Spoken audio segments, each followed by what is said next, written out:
Tell me this is something that you've experienced before. You had this great idea to go to Disneyland, you walk through the gates, you go through the tunnel, you feel the magic and splendor of Disneyland, and it feels like the most magical place on earth, and you can barely contain your excitement. And then it's like Genie Plus and Lightning Lane and the queue for Space Mountain, and it's how long for Matterhorn? Rise of the Resistance? Here's what I want to do for you guys today. I want to show you an alternative. Attractions that beat the system, and a couple of dining locations too. All that is coming up next on Fresh Baked. Now this is something of a follow-up video to the one we did recently. We did a road drop video giving our strategy, how to spend the first 2 hours at the park if you do go to road drop, what to do. And a large part of that strategy is hitting attractions, the biggest attractions, the Lightning Lane, the Genie Plus attractions, first thing in that first 2 hours.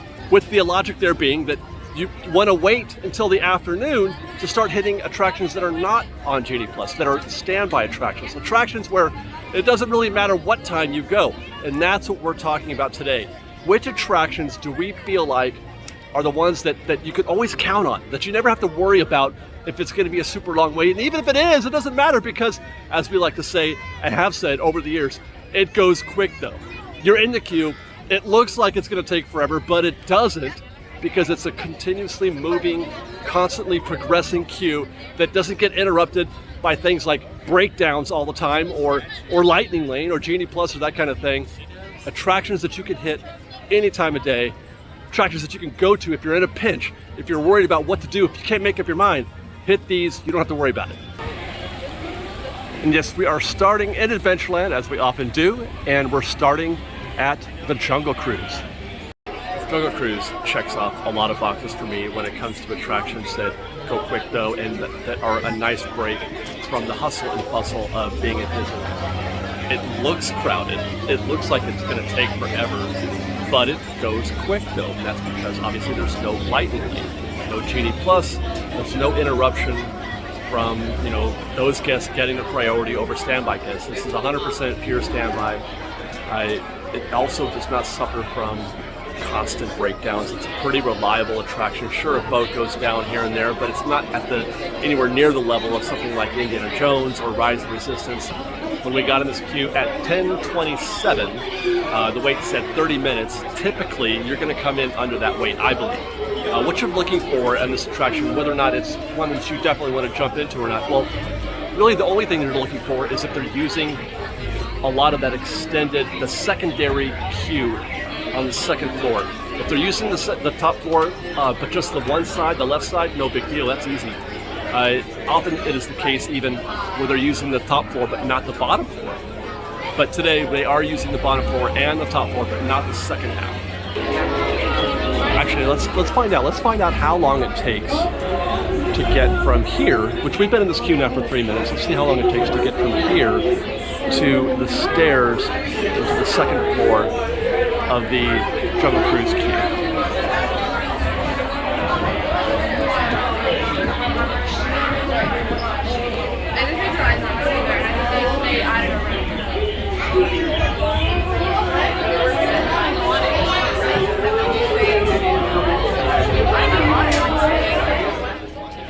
Did you guess 2 minutes?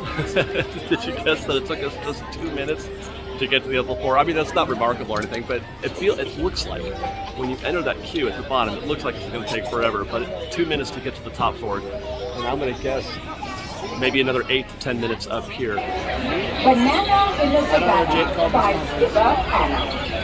Well, I know I'm a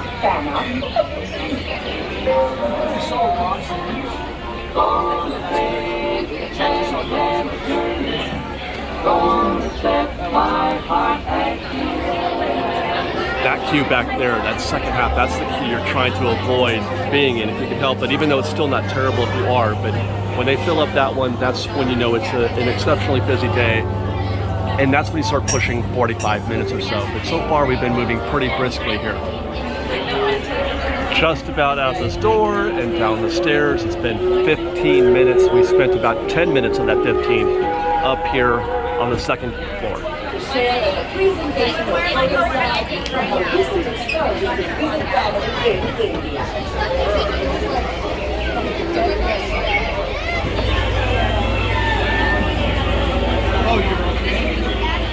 All in, 19 minutes to our boat. We got here in the queue at 10:27. It is now 10:46. Let's see what the skipper has in store for us. And let's say goodbye to the people in the back. Goodbye, people in the back. Yeah, you guys are never going to see them again. Well, we're now going to be entering the Shrunken Shrine, and if you guys take a look over to your left, you'll see an Indo-Chinese tiger. Now, these tigers can't jump up to 20 feet, but don't worry, because we're only 15, so we should just jump right over our heads. It's okay though, because as long as he's not spraying any water, you should, that means that there shouldn't be any more danger up ahead, and we should be all safe from here on out. No. Well, looks like there's some danger up ahead, so we're just gonna go check it out. Oh my god, it's my gun! Oh, cute! Okay, never mind, that's not a toy. Yeah, we should probably get out of here. Yeah, for now, we're just gonna be entering the Nile River. Now, guys, the Nile River does go on for Niles and Niles and Niles. And if you guys take a look over that 10 of lines, you'll see that that one's dead. We're going to be approaching the moment we've all been waiting for. The beautiful, the wonderful, the eighth wonder of the world, the backside of water!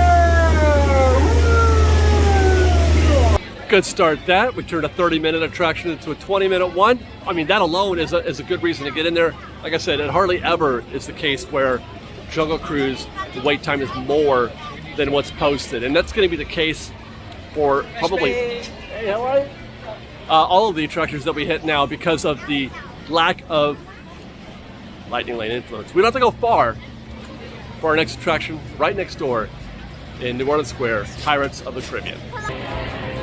There is not any Pirates of the Caribbean queue that I'm afraid to get in, no matter how busy it is, no matter how long the queue looks. Comparatively speaking, relatively speaking to other attractions, and by the way, that means even these, you know, when the queue gets out here, on the busiest of days, and this is hardly ever the case anymore though, but even if it gets out here, I'm still not afraid. Not afraid because if it's back there, then the whole park is probably busy, and you're still getting a victory, you're still getting a win, this attraction compared to others. We're getting in the queue that's not so bad right now. It's over the bridge, and it's posted 25 minutes. We'll put that to the test.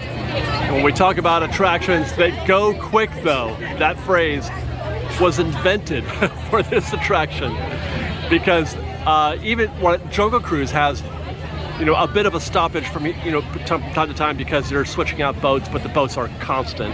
And there are boats in Pirates, but it's just, you just step in and step out. It's not anywhere near as complex a process on Pirates of the Caribbean to get the guests in and out of the boat. It's almost instantaneous. So this ride plus Small World, one of the quickest, smoothest attractions when it comes to getting guests in and out of the boat. We will keep moving like this until we get very near to the door right here. So that looks intimidating. And so would a queue that's on this bridge, etc. Posted wait time was 25 minutes.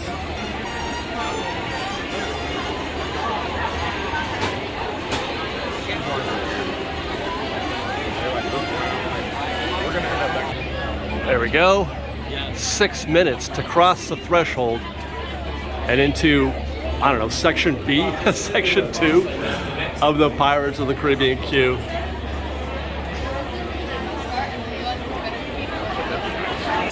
If you want, we can have a discussion about if you go left or right.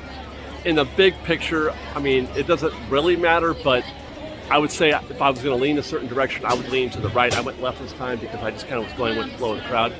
But if you were to, you know, press me on which side to choose, I would choose the right side over the left. If only because the left side is the side where they bring in Club 33 guests and that kind of thing. And so this is the side that has to wait for those guests to get processed.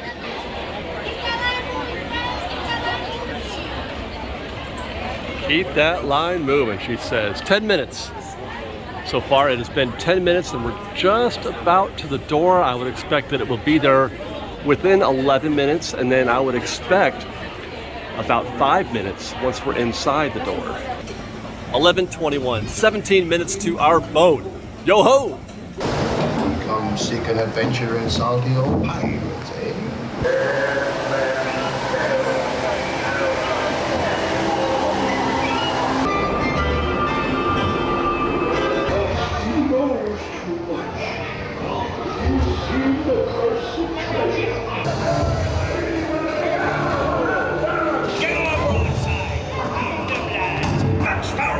Speak up!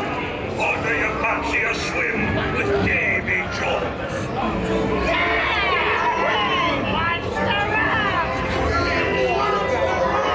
Oh, that blasted pocket-picking pirate. People building nice castles here.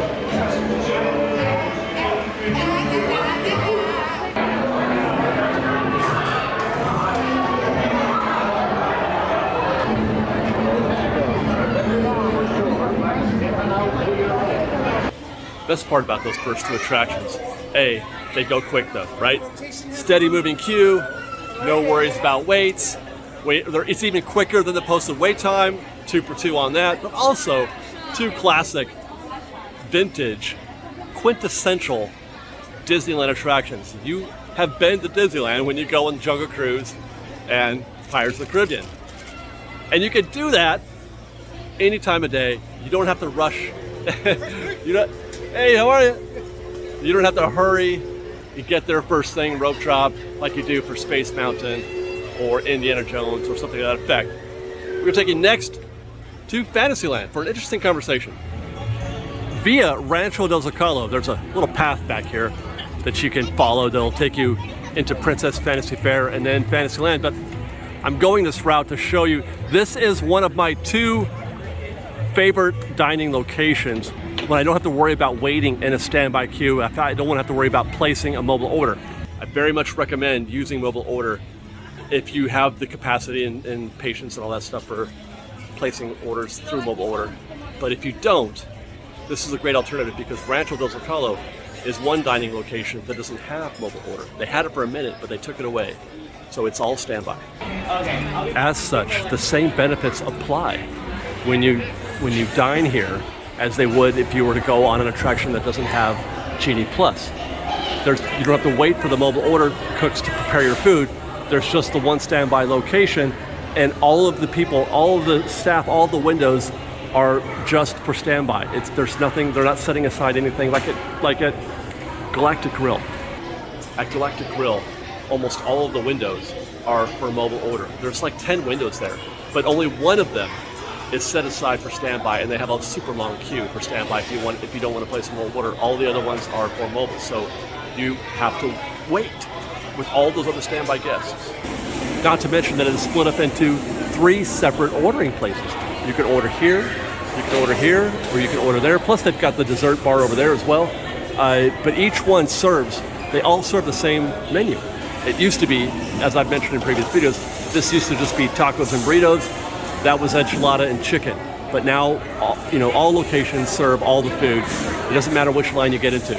So service here is super fast, especially when you contrast it with, let's say, as I mentioned, Galactic Grill, or some other, busy mobile order type locations. Super fast here, and even better, good food, and even better, lots and lots of places to sit and eat. This is one of the biggest dining locations in the park in terms of the number of places to sit and eat, all without having to worry about mobile order.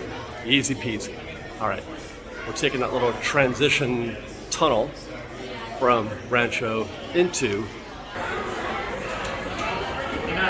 Princess Fantasy Fair on our way to Fantasyland. Very underrated way, by the way, to get into Fantasyland. I mean, all the ways into Fantasyland are great, either through the castle or Snow White's grotto. But this is always delightful. I adore this little entrance.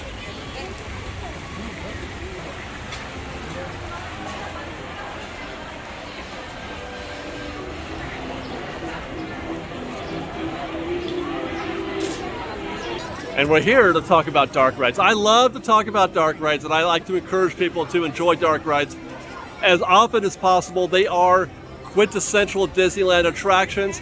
They don't have Lightning Lane or Genie Plus, and they are quick to load and unload. They go quick though, and all of them, every single, we're not going to do all today, but every single dark ride here in Fantasyland is a must when you're looking for something to do that's easy and manageable. It's even good for the whole family. You know, the waits are never very long. They look like they could take forever. Even Peter Pan, Snow White, Pinocchio, Mr. Toads, Alice in Wonderland, and even Peter Pan, they all go quick though. The posted wait time, if it says 35, it's going to be 35 or less. Hardly ever will it be more than that. You can set a clock to how accurate and rhythmic the queues are for Peter Pan and Alice in Wonderland. In fact, let me give you a few quick tips as you try to navigate Fantasyland and the Fantasyland dark rides. If you see a sign like this one here at Peter Pan's Flight that says wait time 30 minutes from this point, that's not the wait time for the attraction. You'll want to check the tip board to see the actual wait time for the attraction. It's just 30 minutes from where that post is. Now, I want to say it's which aisle? I'm going to say it's on the inner one. That's for the inner lane. So it's 30 minutes plus however long it takes you to negotiate this part of the queue back here, which is another 10 minutes probably. Even at its longest though, Peter Pan I still find is a doable attraction. If you love Peter Pan and you want to do dark rides, get in that queue. It's a quick moving queue. You don't feel the whole 40 minutes, and it probably won't be 40 minutes because any attraction that doesn't have standby, Genie Plus, is typically going to be less than its posted wait time. Mr. Toad's Wild Ride. There is not a single queue that I'm afraid of at Mr. Toad's Wild Ride, no matter what it looks like. It's closed right now, so I can't show you, but no matter what it looks like, I am never afraid to get in that queue. It is always a bargain. It's always a good idea. The exterior queue out here generally starts to fill up in there's a bunch of switchbacks with chains, etc. Sometimes it gets out here, but that hardly ever happens. But no matter what, I'm always willing and ready to get into the queue for Mr. Toad's. Both Pinocchio and Snow White, again, kind of like Toad's, there's really not a queue that I'm afraid of, although the wait can get a little bit longer here than they do at Toad's. Pinocchio's during Journey. Even out here, that's still just 20 minutes, maybe 30 at the top side. And Snow, of course, also, even this is long for Snow, but even that's still gonna be manageable. It's still a 20-minute wait and it goes quick. Now at the outset of this segment, I put the focus on dark rides. Fantasyland dark rides are the ones you wanna hit. Not everything here at Fantasyland is a bargain, even though there's only one Lightning Lane attraction in the entire land. There are some that are definitely not. King Arthur's Carousel and Dumbo have incredibly long cycle times. It takes forever to get from one cycle to the next. Not an enjoyable queue to sit in. Even if it's a short wait, you have to stand there and wait. I don't find that particularly enjoyable. Casey Jr. is also in that same conversation. However, that's only if Casey Jr. is running one train.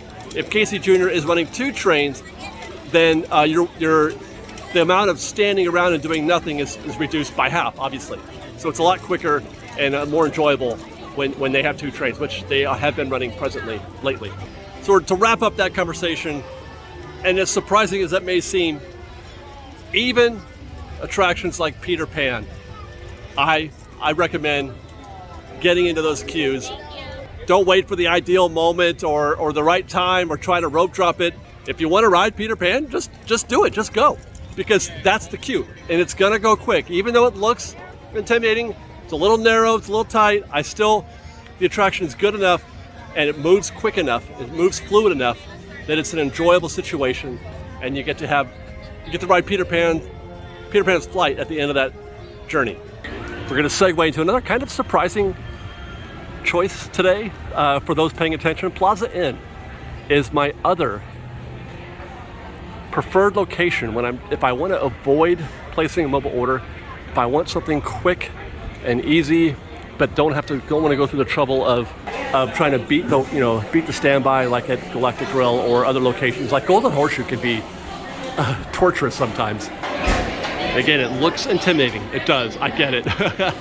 But just like Rancho, no mobile order here at Plaza Inn. It's buffeteria style basically, and there's multiple locations for you to place your order.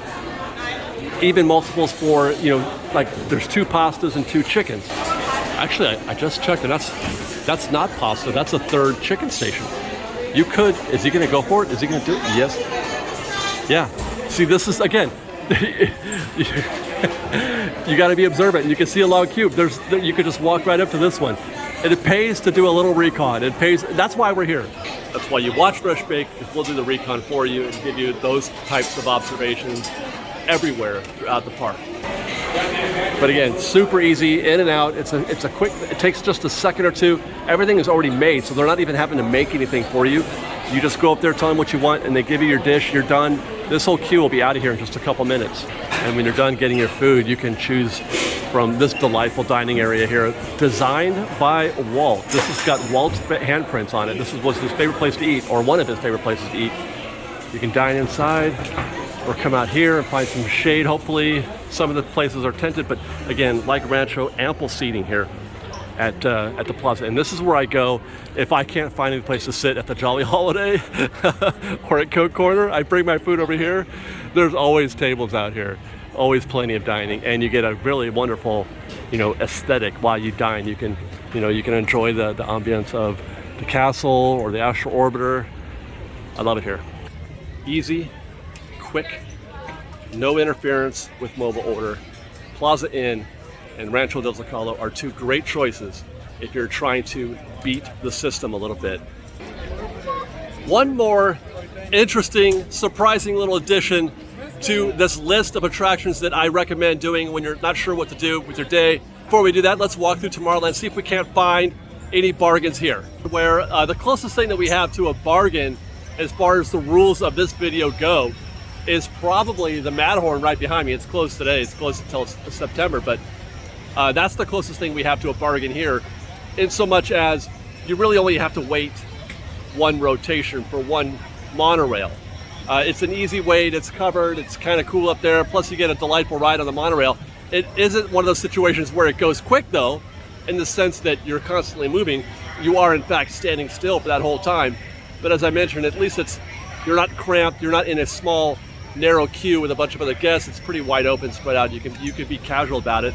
And then you get the awesome benefit of being able to enjoy a monorail attraction, a ride on the monorail once you board. And it's delightful for 15 minutes. Otherwise, I mean, maybe Astro Blasters. This is not. It goes quick. It does move quickly. It's an Omnimover style attraction, so it does go quickly if there's no interference from Genie Plus from Lightning Lane, which this attraction does have. So this requires recon first to find out if it's going to be a goes quick or a goes slow, because it could go either way. What you're looking for is this right here. That is bad. If you see the queue coming out of that door over here, that's Lightning Lane. When it's anywhere outside that door, just go ahead and not. just go ahead and do it some other time. I wouldn't get in this queue right now. But if there's nobody coming out of that door, that makes this queue much more pleasurable and enjoyable. But you can see these guests are standing around. So it's a situational type deal here at Buzz Lightyear. And it all depends on Lightning Lane, but if you get a good draw, then you won't be standing around like these guests are. You'll be moving quickly. We're going to Toontown. Now this place is bonkers on a regular basis ever since they've reopened, and ever since they opened Mickey and Minnie's Runaway Railway. But I do want to add that attraction to my list. It's the one attraction that's kind of an outlier in terms of the rule about avoiding attractions that have Lightning Lane. But the reason why we're doing this, the reason why we're adding it, is for two reasons. First, it's an incredibly quick moving attraction. They can cycle guests here at lightning speeds. There's a bunch of cars. You can put a bunch of people on a single attraction, and as soon as one boat leaves, another one is right behind it. It's not like there's a long load process in between. And two, it's a delightful queue. It's a fun queue to be in.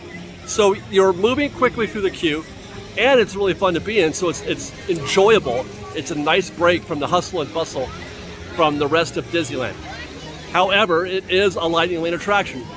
However, it's individual Lightning Lane, not Genie Plus, which means it doesn't suffer from the same issues as regular Genie Plus attractions do, because there are far fewer.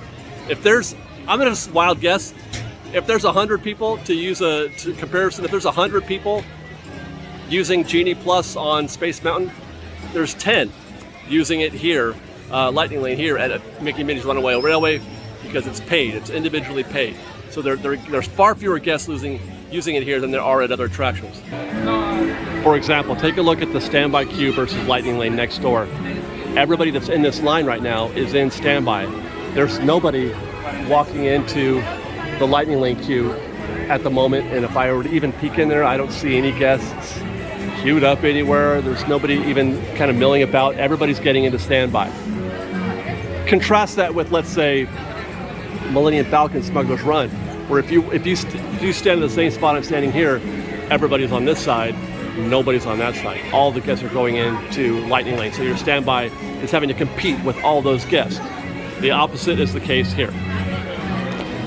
Not to mention, once you get in that queue, which at the door is about 45 minutes. If the queue is at the door, it's about 45 minutes. That's pretty accurate, but it's the most delightful. The show starts right away, okay? There's no waiting for the show to start. Once you're in the queue, I mean, maybe that first part is not exactly as exciting as the rest of the queue, but the queue itself is show, and that's the way I like it. That's the way Disney wants it, and that's the way you're gonna see attractions get built in the future as well. So it's an enjoyable place to wait for 45 minutes. I'm all for it. I'm all for waiting 45 minutes for Mickey and Minnie's Runaway Railway. And that's our show today, guys. That's our list of attractions and dining locations that you can enjoy, that you can take advantage of on days where you're overwhelmed by the whole process of standby wait lines, Genie Plus and Lightning Lane, and you're not sure what to do. Mobile order. If it's all too much for you and you're just looking for a break, something easy that won't tax you too much, physically or mentally, Jungle Cruise, Pirates of the Caribbean, dark rides in Fantasyland, lunch at or dinner at the Plaza Inn or Rancho Del Zacalo, and then Mickey and Minnie's Runaway Railway. Even though it's probably going to be the longest of all those waits, it's still a very enjoyable situation. It's a definite break, and you could get lucky and have a very breezy queue. If you have any comments or suggestions or recommendations of your own, let us know in the comments below. Otherwise, subscribe to our channel if you haven't already, and then follow us on Instagram at _FreshBaked, on Twitter at FreshBaked Disney, that's fresh with no E, and on TikTok at FreshBaked Disney. If you like our show and want to show your support, please do consider joining our Patreon campaign at patreon.com/FreshBaked. Thanks again, everybody. We love you. Be safe out there.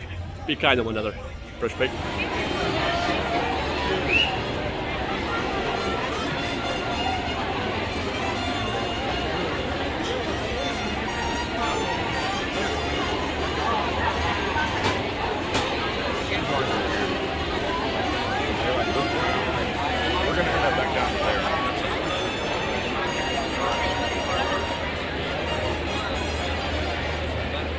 En el barco, ¿no?